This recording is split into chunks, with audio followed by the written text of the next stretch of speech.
संजय पोपट डांगे वय वर्ष 40 राहणार दहेगाव असं मृताचं नाव आहे। ही घटना नांदगाव येवला मार्गावर हनुमान पाटी परिसरात रविवारी दिनांक 28 रोजी सायंकाळी घडली। या दुर्दैवी घटनेमुळे दहेगाव गावावर शोककळा पसरली आहे। मिळालेल्या माहितीनुसार दहेगाव येथील युवा शेतकरी संजय डांगे हे आपला मुलगा कृष्णा डांगे वय वर्ष 14 याच्यासह भारमकोळम इथं नातेवाईकांच्या लग्न समारंभाहून दुचाकीवरून गावी परतत होते। सायंकाळी अचानक मुसळधार पाऊस सुरू असल्यानं दोघांना हनुमान पाटी परिसरात रस्त्याकडेला असलेल्या बावळीच्या झाडाखाली आसरा घेतला।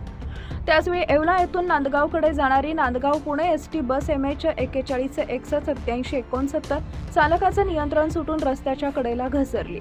अनियंत्रित बस थेट झाडाखाली उभ्या असलेल्या बाप लेकाच्या अंगावर जाऊन आदळली। धडक इतकी भीषण होती की संजय डांगे यांचा घटनास्थळीच मृत्यू झाला।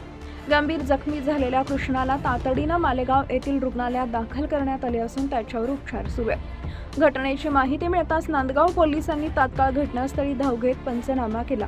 अपघातास कारणीभूत ठरलेल्या एसटी बस चालकाविरोधात गुन्हा दाखल करण्याची प्रक्रिया सुरू आहे। पोलीस निरीक्षक यशवंत सोळसे यांच्या मार्गदर्शनाखाली पुढील तपास DA अलगट करत आहेत। मुसळधार पावसामुळे बाबळीच्या झाडाखाली आसरा घेतलेल्या बाप लेकाला भरधाव एसटी बसनं धडक दिली। यामध्ये बापाचा जागीच मृत्यू झाला तर 14 वर्षीय मुलगा गंभीर जखमी असून त्याच्यावर रुग्णालयात उपचार सुरू आहेत।